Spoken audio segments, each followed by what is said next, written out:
ఆ 5 సంవత్సరాల మన పరిపాలనలో మేనిఫెస్టో అన్నది ఎంత పవిత్రంగా మనం తీసుకున్నాం. మొట్టమొదటిసారిగా రాష్ట్ర చరిత్రలో ఎప్పుడు జరగని విధంగా ఏ రకంగా ఒక మేనిఫెస్టోను ఒక ఖురాన్గా, ఒక బైబిల్గా, ఒక భగవద్గీతగా భావించిన ప్రభుత్వం ఏకంగా 99% ఆ హామీలన్నీ కూడా అమలు చేసి ప్రతి ఇంటికి కూడా ప్రతి 50 ఇళ్లకు ఒక వాలంటీర్ని పెట్టి ప్రతి గ్రామంలోనే ఆ గ్రామంలోనే చదువుకున్న పిల్లలకు అక్కడే చిరునవ్వుతోనే ఉద్యోగం చేస్తూ అక్కడే గ్రామ స్థాయిలోనే కనిపించే విధంగా గ్రామ సచివాలయాలు తీసుకొచ్చి ఏ రకంగా పారదర్శకతకు అద్దం పట్టగలిగామో, ప్రభుత్వ పాలన అన్నది ఇంతకుముందు గతంలో లంచాలు లేకుండా ఇవ్వడం అన్నది సాధ్యం కాదు అన్న పరిస్థితి నుంచి ప్రభుత్వ పథకాలను, ప్రభుత్వ పాలనను ఎలాంటి లంచాలు లేకుండా ప్రజలకు అందించగలుగుతాము అన్న భరోసా కలిగించిన ప్రభుత్వం ఎక్కడైనా ఉంది అని అంటే అది ఒక్క వైఎస్ఆర్సీపీ ప్రభుత్వంలో మాత్రమే జరిగింది అని కూడా గర్వంగా కాలర్ ఎగిరేసుకుని మన దగ్గర నుంచి మొదలెడితే ప్రతి కార్యకర్త కూడా చెప్పుకునేంత గొప్ప పాలన మనం దేవుడి దయతో ఇవ్వగలిగాం. బడ్జెట్ సమావేశాలు జరిగేటప్పుడే ఒక షెడ్యూల్ ఇచ్చి పలాని నెలలో పలాని స్కీమ్ అమలవుతుందని చెప్పి ఆ షెడ్యూల్ తప్పకుండా ఆ నెలలో బటన్ నొక్కి ఆ స్కీమ్ ప్రతి ఇంటికి కూడా చేర్చిన ఘనత ఎక్కడైనా జరిగింది అని అంటే, అలాంటి పాలన ఎప్పుడైనా జరిగింది అని అంటే అది కూడా ఒక వైఎస్ఆర్సీపీ ప్రభుత్వ హయాంలో మాత్రమే జరిగిందని కూడా గర్వంగా చెప్పగలుగుతాం. నాడు నేడుతో గవర్నమెంట్ హాస్పిటల్స్ అన్ని రూపురేఖలు మారి జీరో వేకెన్సీ పాలసీ తీసుకొని వచ్చి గవర్నమెంట్ హాస్పిటళ్లలో స్పెషలిస్ట్ డాక్టర్లు లేని కొరత అన్నది ఆంధ్రప్రదేశ్లో కేవలం 4% మాత్రమే తీసుకొచ్చిన ఘనత. అదే దేశం మొత్తం చూస్తే గవర్నమెంట్ హాస్పిటల్లో స్పెషలిస్ట్ డాక్టర్ల కొరత 60% పైచిలుకుంటే ఒక ఆంధ్ర రాష్ట్రంలో కేవలం 4% మాత్రమే తీసుకొచ్చిన ఘనత ఒక వైఎస్ఆర్సీపీ ప్రభుత్వ హయాంలో మాత్రమే జరిగింది.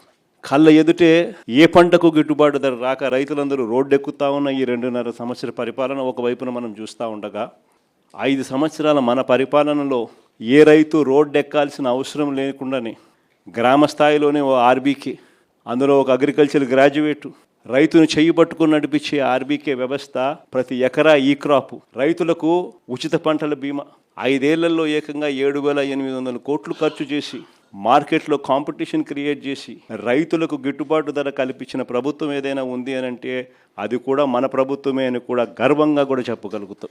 ఇవన్నీ కూడా రూపురేఖలు మార్చే సంస్కరణలు, కళ్ళ ఎదుటే ప్రతి గ్రామంలోనూ కనిపిస్తూ ఉన్న సంస్కరణలు. సుపరిపాలన అయితేనేమి, మహిళా సాధికారత అయితేనేమి, స్కూల్స్ అయితేనేమి, విద్య అయితేనేమి, వైద్యం అయితేనేమి, ఇవన్నీ కూడా ఎప్పుడు జరగని విషయాలు. కళ్ళెదుటే రాష్ట్రంలో 17 కొత్త మెడికల్ కాలేజీలు, కళ్ళెదుటే రాష్ట్రంలో కొత్తగా 4 పోర్ట్లు, కళ్ళెదుటే రాష్ట్రంలో కొత్తగా 10 ఫిషింగ్ హార్బర్లు, కళ్ళెదుటే కొత్తగా కర్నూలులో కొత్త ఎయిర్పోర్టు, కడపలో కొత్త ఎయిర్పోర్టు, విశాఖపట్నంలో ఇంకొక కొత్త ఎయిర్పోర్టు కళ్ళెదుటే కనిపిస్తూ ఉన్నాయి. ఇవన్నీ కూడా శ్రీకాకుళం లాంటి మారుమూల జిల్లాలలో మొట్టమొదటిసారిగా డయాలసిస్కు వైద్యం చేసిన ప్రభుత్వం ఏదైనా ఉందని అంటే ఒక వైఎస్ఆర్సీపీ ప్రభుత్వ హయామే. సర్ఫేస్ ట్రాన్స్పోర్ట్ వాటర్ ఏకంగా 600 కోట్లు ఖర్చు చేసి సర్ఫేస్ వాటర్ను తీసుకొచ్చి శ్రీకాకుళంలో ఆ ప్రాంతాన్ని సస్యశ్యామలం చేస్తూ తాగడానికి ఆ సర్ఫేస్ వాటర్ ఇచ్చి డయాలసిస్ ప్రాబ్లంకు పర్మనెంట్ సొల్యూషన్ ఇచ్చి డయాలసిస్కు ఒక రీసెర్చ్ ల్యాబొరేటరీ తీసుకొని వచ్చి రీసెర్చ్ ల్యాబొరేటరీ హాస్పిటల్ తీసుకొని వచ్చి జగన్ చేసేటివన్నీ చేస్తాను, జగన్ చేసేటివి కాక ఇంకా అదనంగా ఇవన్నీ ఇస్తాను అని చెప్పిన మనిషి. మనం చెప్పిన ప్రతి పథకము కూడా, మనం చేసేటివన్నీ కూడా ఆయన 3 ఎక్కువ చేస్తానన్నాడు. ఇలా ఎన్ని బాండ్ల రూపకంలో పెట్టి ఆడబిడ్డ నిధి అని అంటూ, నిరుద్యోగ భృతి అంటూ, 50 ఏళ్ళకే పెన్షన్ అంటూ రకరకాల పద్ధతుల్లో రకరకాల విధంగా మనం ఇచ్చే వాటికన్నా 3 ఎక్కువ ప్రామిస్ చేయడం, ప్రతి ఇంటికి బాండ్లు వేయడం, ప్రతి ఇంటికి వెళ్ళి ఆ బాండ్లు సంతకాలు పెట్టిన బాండ్లు అందరికీ ప్రతి ఇంటికి ఇచ్చి మభ్య పెట్టడం, మోసం చేయడం, ఇవన్నీ కూడా జరిగాయి. ప్రజలు మోసపోయినారు, ప్రజలు నమ్మినారు, ప్రజలు ఇవాళ తెలుసుకున్నారు. ఈ 2.5 సంవత్సర కాలంలో ప్రజలు అందుకనే ప్రతి ఇంట్లో బేరీజు వేస్తూ ఉన్నారు. మన వైఎస్ఆర్సీపీ ప్రభుత్వ హయాంలో ఎలా పరిపాలన జరిగింది, ఇప్పుడు ఎలా జరిగింది అని చెప్పి.